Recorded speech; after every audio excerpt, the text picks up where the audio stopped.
ओम नमः सिद्धेभ्यः। ओम नमः सिद्धेभ्यः। ओम नमः सिद्धेभ्यः। णमो अरिहन्ताणं णमो सिद्धाणं णमो ऐरियाणं णमो वच्छायाणं णमो लोए सवसाहुणं। चलते फिरते तीर्थ हैं, हरते सब संताप। हम तो बस इतना जानते, आप सरीखे आप। हम तो बस इतना जानते, आप सरीखे आप। कुंडलपुर के बड़े बाबा की मूल नायक 725 वर्ष प्राचीन बास पूज्य भगवान की परम पूज्य आचार्य भगवान गुरुदेव शेखवाड़ विद्यासागर जी महामुनि राज की परम पूज्य मनीष शेखवाड़ विमल सागर जी अनंत सागर जी लगाते चमर लगाते उतना नहीं कर सकते। पूजन के बर्तन तो ऐसे होना चाहिए, चमकती हुई अच्छी चौकी होना चाहिए, क्योंकि घर में तो अपनी चीज़ है। मंदिर में भले ही अपनी वस्तु नहीं है मंदिर में, लेकिन चौके में तो अपनी अच्छी सुंदर सुंदर वस्त्र पहनने के होना चाहिए। और जो बिल्कुल सफ़ेद वस्त्र हैं वो कौन पहनता? ब्रह्मचारी। वो गृहस्थ नहीं, गृहस्थ पट्टी वाली पहनते हैं। यहाँ पे देखने में आता है कि जितने लोग हैं सफ़ेद पहनने लगे, सफ़ेद ब्रह्मचारी। या तो आजीवन ब्रह्मचर्य व्रत ले लें, सब ब्रह्मचारी बन जाएं पूरे, तो कोई दिक्कत नहीं। लेकिन ब्रह्मचारी के अलावा सफ़ेद ड्रेस आरिका पहनती हैं, ब्रह्मचारिणी ब्रह्मचारी पहनते कि नहीं। श्रावक के लिए पट्टी वाली आपने देखा होगा, प्रतिभा मंडल पहनती हैं, या और भी बहन हैं तो जिनका आजीवन व्रत नहीं रहता, या जो घर में बहनें भी रहती ना तो वो पूरा सफ़ेद नहीं। कई बहनें रहती हैं, उनका नहीं कह रहा है, जो कई और बहनें हैं जो मतलब घर में ही रहती, तो वो उनको बोलते हैं रंगीन ड्रेस। जब ब्रह्मचारिणी भी नहीं पहन सकते सामान्य, तो गृहस्थों को है ना, या तो पीले वस्त्र पहने तो पीतलेस्या का प्रतीक होती हैं, या फिर गुलाबी भी पहन लेते हैं, चल जाता है, चलो पीत गुलाबी है ना। सफ़ेद पहनने को मना नहीं है हारदान में, प्योर नहीं पहनना बिल्कुल। तो बात चल रही थी कि जिन प्रतिमा के दर्शन से मिथ्यात और निदत्ति निकांचित रूप घोर पाप कर्मों का अभाव हो जाता है। और वो तो आपने सुना ही है, सम्मेशेखर जी की वंदना करते समय देवपत खेपत कि जो मोती बन गए थे ना मक्का के दाने, तो इस प्रकार से लिखा है कि जो व्यक्ति भगवान के दर्शन करता है उसके पुण्य की महिमा का वर्णन कोई कर नहीं सकता है। तो प्रसंग चल रहा था कि किस प्रकार से हम अपने जीवन को अच्छा बनाएं। तो लिखा है कि जिनेंद्र भक्ति ही समस्त पापों को नष्ट करने वाली है, साथ ही से पुण्य का बंध कराने वाली एवं परंपरा से मुक्ति प्रदान करने वाली है। भक्ति और स्तुति प्रभु परमात्मा से मिलाने में व आत्मा से साक्षात्कार करने में श्रेष्ठतम साधन है। क्योंकि चाहे आचार्य मानतुंग स्वामी हुए हों, चाहे आचार्य शमंत भद्र स्वामी हुए हों, या अन्य जितने भी कोई विद्वान हुए हों, और भी जितने दृष्टांत उदाहरण मिलते हैं, वह सब यही बताते हैं कि उन्होंने भगवान की भक्ति की। जब भी आपको कोई समस्या आए, कुछ नहीं करना, क्योंकि आप अमेरिका भी चले जाओगे, अगर आप रोग है तो ठीक नहीं होगा, लेकिन भक्ति से 100% ठीक हो गया। लेकिन औषधि भी लेनी पड़ेगी, क्योंकि शांति भक्ति में कहा है आचार्य पूज्यपाद स्वामी ने, विद्या भेषज मंत्र तो ही हवनई। विद्याएं भी काम करती हैं, औषधि भी काम करती है, मंत्र भी काम करते हैं। विद्या भेषज मंत्र तो ही माने जल, जल भी औषधि होता है। जो बारिश का जल होता है ना, ऐसा कल्याण कारकम ग्रंथ में जैनाचार्य उग्रादित्य हुए हैं, इतना मोटा ग्रंथ है अपना आयुर्वेद का, उसमें लिखा है कि जो वर्षा का जल अमृत कहा है। कई लोग अपने घर पे अमृत कुंड बनाए हैं, नीचे उसमें धूप नहीं लगती है, वो वर्ष भर उपयोग करते हैं। त्यागी व्रती प्रतिमाधारी अभिषेक भी करते हैं उससे, उस जल से अभिषेक भी करते हैं, और आहार दान में उपयोग करते हैं, अपने लिए भी उपयोग करते हैं। उसको अमृत कहा है, इसलिए उसका नाम दिया है अमृत कुंड। तो वो जल भी औषधि बन जाता है। विद्या भेषज मंत्र तो ही हवनई, हवन आदि होते हैं, अनुष्ठान होते हैं। ये भी जब कोई समस्या आती है, शांति विधान के कहानी में कथा में आता है ना, कुछ रोग हो गया था, उपद्रव हो गया था, शांति विधान किया, उससे वो ठीक हो गए। तो उस गांव में जो बीमारी फैल रही थी वो ठीक हो गई। तो इस प्रकार से हे भगवान, आपका स्तवन दूर रहे, आपके गुणों की कथा भी भव जीवों के पापों को नष्ट करने वाली है। इसलिए जब भी चर्चा करो बस एक ही चर्चा करो कि हम भगवान की ही चर्चा करें। फालतू चर्चा करने में कई बार समय निकल जाता है, पाप का बंध होता है, विवाद होते हैं। आप देख लेना, जब भी आपके जीवन में विवाद होगा दूसरों के कारण होता है। कई महिलाओं की आदत रहती कि इधर से उधर करती हैं, फिर जब बात आती है सामने तो क्लियर होता कि इनने नहीं, इनने ऐसा कहा था, इनने ऐसा कहा था, लड़ाई झगड़े होती हैं। बोलते ना बुंदेलखंड में कि रोग की जड़ खांसी और लड़ाई की जड़ हंसी। हंसी हंसी में, मजाक मजाक में कई बार लड़ाइयाँ हो जाती हैं। इधर तो हम देखते हैं लोग सुबह से लेकर शाम तक बस प्रभु भक्ति में ही लीन रहते हैं। कुछ लोग आदिनाथ भगवान का जो स्तवन है, भक्तांबर स्तोत्र, भक्तांबर विधान करते हैं, शाम को भी दोपहर में जाप आदि करते रहते हैं। क्योंकि और क्या है बताओ जीवन में, इसके अलावा कुछ है ही नहीं। क्योंकि अपन दूसरों की बुराई करेंगे तो कर्म बंद होगा, उससे वो फल मिलेगा, तो बस बीमारी आएंगी, परेशानी आएंगी। और भगवान की भक्ति करोगे तो बस अपने जीवन में अतिशय और चमत्कार होते हैं। क्योंकि चमत्कार और कोई नहीं करता, जितने भी अतिशय चमत्कार हुए सब भगवान की भक्ति के माध्यम से हुए। तो जिन्हें प्रभु के स्मरण करने मात्र से समस्त विघ्नों का नाश होता है, कोई भय नहीं होता, बाहरी शक्तियाँ कभी उपद्रव नहीं करती और अच्छे पदार्थों की प्राप्ति होती है। ऐसा धवला ग्रंथ में लिखा है, जो धवला ग्रंथ आप लोग छू नहीं सकते। उनकी सठखंडागम कहते हैं उनको, जय धवला और धवला और महाबंद, ये ग्रंथ सिर्फ मुनिराज ही पढ़ सकते हैं और सावक पढ़ नहीं सकता है। प्रतिमाधारी पढ़ सकते हैं और पिच्छीधारी, आरिका, एलक, क्षुल्लक आदि पढ़ सकते हैं। वो सिर्फ आप लोग दूर से ही दर्शन कर सकते हैं उन ग्रंथों के। तो ऐसे महान ग्रंथ होते हैं। जैसे लब्धि सार का स्वाध्याय चल रहा है तो अष्टमी, चतुर्दशी और अमावस्या को वो नहीं पढ़ा, तो वो उसी से निकले हुए वो लब्धि सार है, छपड़ा सार उसी को बोलते हैं। हे पुण्य कीर्ति मुनीन्द्र, आपका कीर्तन, इसको बोलते हैं कीर्तन। अपने यहाँ भी जैन दर्शन में जैसे जो भजन आदि करते हैं ना आप लोग, है ना, आप लोगों को शो करें था भजन, तो भजन कोई बागड़ी में गाता है ना भजन, बागड़ी समझ में नहीं आती, जब सीख जाएंगे तो अच्छी लगी तो हिंदी में बोला करो, हिंदी में सबको समझ में भी आता है। बागड़ी में एक आध बोल दिया ठीक है, एक आध दिन पूजन कर ली, लेकिन रोज़ रोज़ क्या होता, बाहर वाले भी आते ना, उनको समझ में नहीं आएगी ना। आपको तो अच्छी लगती है अपनी भाषा अच्छी, लेकिन आचार्य जी क्या बोलती है, हिंदी भाषा बोलो, है ना।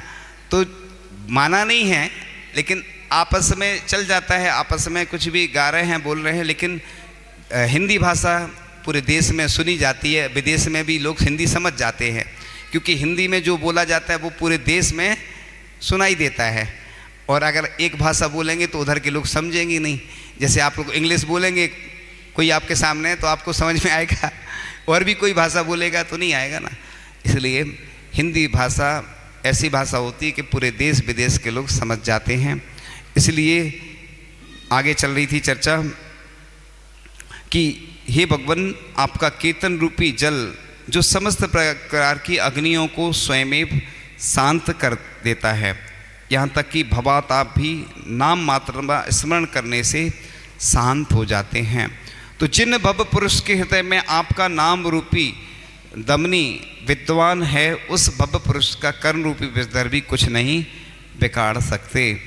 तो हे जिनेंद्र प्रभु, आपके दर्शन से आज मेरा शरीर प्रक्षालित हो गया, दोनों नेत्र निर्मल हो गए और मैंने धर्म तीर्थों में स्नान कर लिया।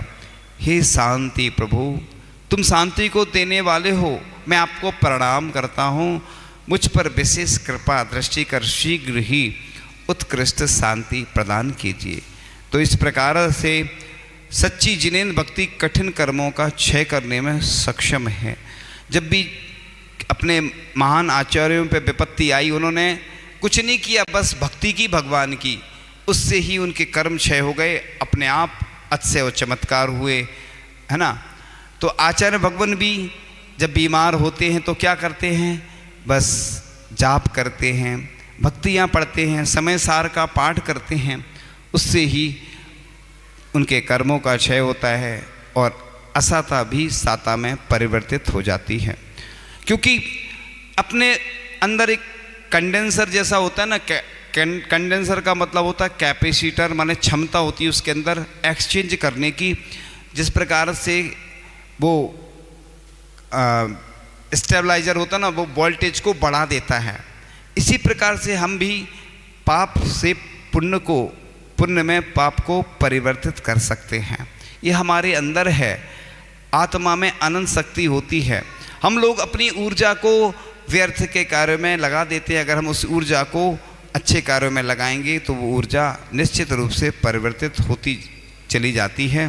तो इस प्रकार से चर्चा चल रही थी कि किस प्रकार से हम अपने आप को पुण्यशाली व्यक्ति बनाएं।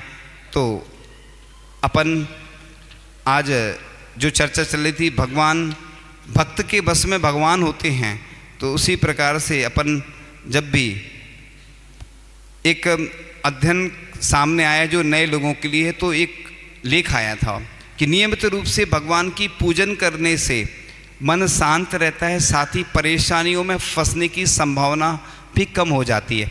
ये उन लोगों को बता रहे हैं, युवा लोगों को। युवा लोग क्या है, पूजन आदि नहीं करते हैं। तो आजकल क्या है कि लोगों को जैसे बिजनेस में होता है ना, ऐड का ज़माना है, ऐसे ही आकर्षित करने के लिए कुछ नई चीज़ें बतानी पड़ती हैं। क्योंकि नए लोग कलसा ढारो रहे और भागो रहे, अभिषेक का तो नियम है, चलो ठीक है उतना कर रहे हैं, लेकिन पूजन नहीं करते, वो भग जाते हैं। तो कम से कम सप्ताह में 1 दिन करें, प्रतिदिन करें, महीने में 4 दिन का नियम लें, जिनकी जैसी अनुकूलता है। क्योंकि आजकल सबसे ज़्यादा समस्या आ रही है कि बच्चे स्कूल में बचपन में पढ़ते तो मंदिर नहीं जा पाते, क्योंकि मंदिर की सुविधा नहीं थी। जल्दी स्कूल जाना, फिर कोचिंग जाना, फिर बड़े शहरों में चले गए तो उधर मंदिर नहीं है, दूर है, फिर विदेश में चले गए तो मंदिर ही नहीं है। तो जैन से क्या बन गए वो, अब समझ जाओ बस। तो आपने इतनी मेहनत करी, इतना पैसा खर्च किया, आपके हाथ से वो बच्चे निकल जाते हैं। एक दिन मैंने देखा कि प्रतिमाएं बहुत सारी हैं और लोग भी बहुत सारे हैं। भगवान का प्रक्षाल कौन करता है? कौन करता है मालूम है? जो काम करने वाला, बस समझ जाओ।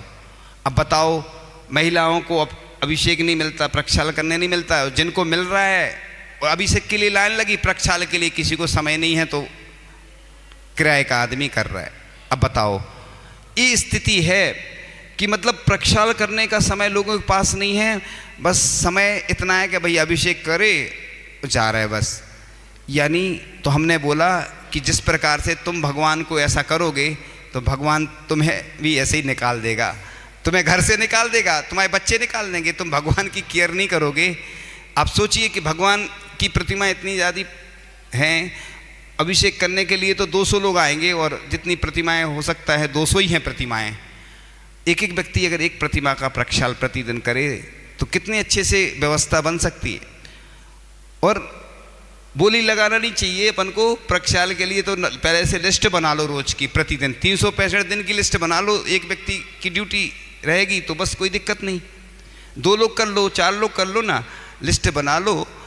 किराए के आदमी से कभी नहीं करवाई जाती। ये तो क्षेत्रों की बात अलग है।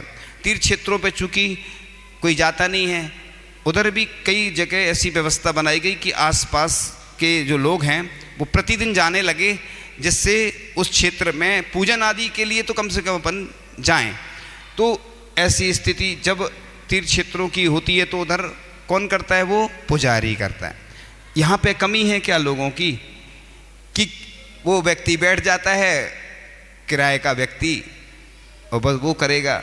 अभिषेक करने के लिए सबको आना है, प्रक्षाल करने कोई नहीं है। तो ये ऐसी स्थिति नहीं होना चाहिए। तो अपन अपनी संतान के लिए कितना पैसा खर्च कर रहे हैं, और जब वो बड़ी हो जाती है संतान, घर से तुम्हें निकाल देती है, तुम्हें छोड़ के चली जाती है, तो फिर रह जाते हैं। इसलिए संतान को शिक्षा भी दो, धन भी दो, उसके साथ संस्कार भी दो, नहीं तो बहुत स्थिति खराब होने वाली है। तो अपन एक बार लेख पढ़ के फिर एक बात रखते हैं सामने दूसरी। साथ ही यह बात अमेरिका के शोधकर्ताओं द्वारा किए गए एक अध्ययन से सामने आई है। चैपल हिल में स्थित यूनिवर्सिटी ऑफ नॉर्थ कैरोलिना के समाज विज्ञानी डॉक्टर क्रिश्चियन स्मिथ ने 2478 किशोरों का अध्ययन करके पाया कि जो धार्मिक अभिरुचि रखने वाले किशोर का व्यवहार अच्छा होता है। जो लड़के पूजन आदि करते हैं उनका व्यवहार अच्छा, ये जैसे पीएचडी होती ना, उसी प्रकार से रिसर्च होती है, वर्ल्ड लेवल पे होती है, भारत के लेवल पे होती है। तो जो किशोर नियमित रूप से मंदिर जाते हैं और धर्म को जीवन का महत्वपूर्ण अंग मानते हैं, वे दूसरों के प्रति दुर्व्यवहार करने व परेशानियों में पड़ने से बच जाते हैं। जैसे अपन मंदिर आएंगे, इधर उधर नहीं जाएंगे तो अपना किसी से विवाद नहीं होगा। क्यों विवाद कब होते हैं? अपन इधर उधर जाएंगे, इधर उधर की बातें करेंगे फालतू। हम देखते हैं यहाँ की नहीं, पूरे देश की स्थिति है कि लड़के लोग कई है ना, कह के आते हैं घर से हम मंदिर जा रहे हैं, और बाहर खड़ के गप्पे, हमें आवाज़ आती है कि लोगों ने बताया 11-11 बजे तक बैठे रहते हैं, बातें होती हैं, और कहने को कहाँ गए थे? मंदिर। इसलिए मंदिर के नाम पे कई बार ऐसी चीज़ें होती हैं। और रात में क्या चलता है? छिलकी वाली चीज़ें, हम नाम नहीं ले रहे, शाम का टाइम है, समझ गए होंगे कि क्या चलता है, खाना पीना सब चलता है, और कहते हैं मंदिर गए थे। इसलिए ऐसे लोगों से सावधान रहना। तो दूसरों के प्रति दुर्व्यवहार करने व परेशानियों में पड़ने से बच जाते हैं। स्कूल और परिवार में उनको सम्मानजनक दृष्टि से देखा जाता है। इस अध्ययन से एक महत्वपूर्ण बात यह भी सामने आई कि बचपन में जिनमें पूजा प्रार्थना करने का संस्कार रहता है, उन किशोरों का व्यवहार सकारात्मक यानी पॉजिटिव हो जाता है, जबकि इसके अभाव में किशोरों में नकारात्मक प्रवृत्ति पड़ जाती है।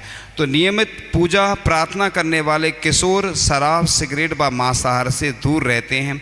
अगर बुरी संगति में पड़कर वे कभी इन चीज़ों का सेवन करते हैं तो शीघ्र ही आत्मग्लानि होने से छोड़ देते हैं। तो आप लोग अपने जो बच्चों को अच्छे संस्कार दें, जिससे कि वह संस्कारित हो सकें। आगे एक महत्वपूर्ण कार्य आने वाला है आप लोगों के सामने। क्या आना है? अभी इसके पूर्व में इंदौर में पंचकल्याणक में हुआ था, क्या मूल गुण संस्कार, अष्टमूल गुण संस्कार बोलते हैं, जो 8 वर्ष से अविवाहित जो बच्चे होते हैं ना, उनका संस्कार 17 सितंबर को रविवार के दिन यहाँ पर होना है, पर्युषण के एक दिन पहले सुबह। और दोपहर में युवाओं के लिए, इस 80 गाँव के युवा हैं वो आएंगे, और दोपहर में उनके लिए एक नई ऊर्जा का संचार होगा। ऐसे युवाओं को पूरे युवा पीढ़ी दोपहर में संस्कारित होगी। तो गर्भ से 8वें वर्ष में बालक का उपनीति संस्कार होता है। इसमें केशों का मुंडन होता है, मुंडन सबको कराना, घर से ही लाना है, और व्रतबंधन आदि की क्रियाएं की जाती हैं।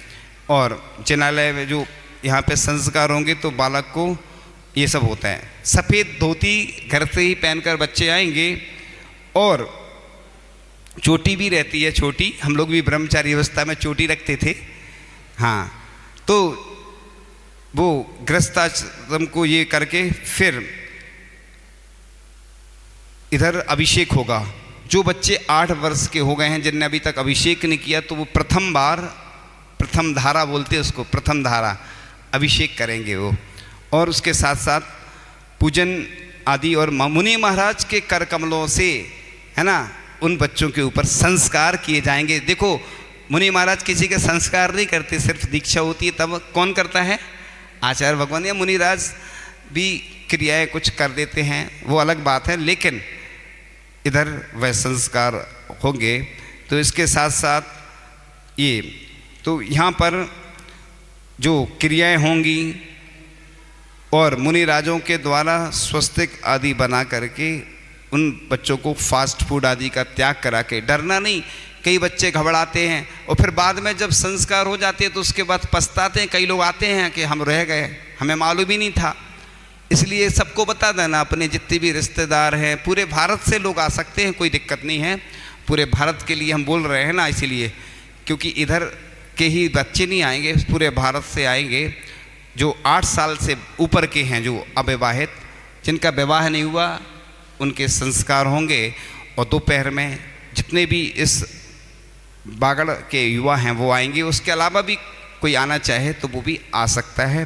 तो युवाओं के लिए भी पर्युषण के एक दिन पहले 19 सितंबर से पर्यूषण लगेंगे, 10 लक्षण पर्व आएगा। तो इस प्रकार से आज का यह विषय पूर्ण हुआ। मेरे सवालों का जवाब दो ना। आता है पहला प्रश्न आपके सामने। पहला प्रश्न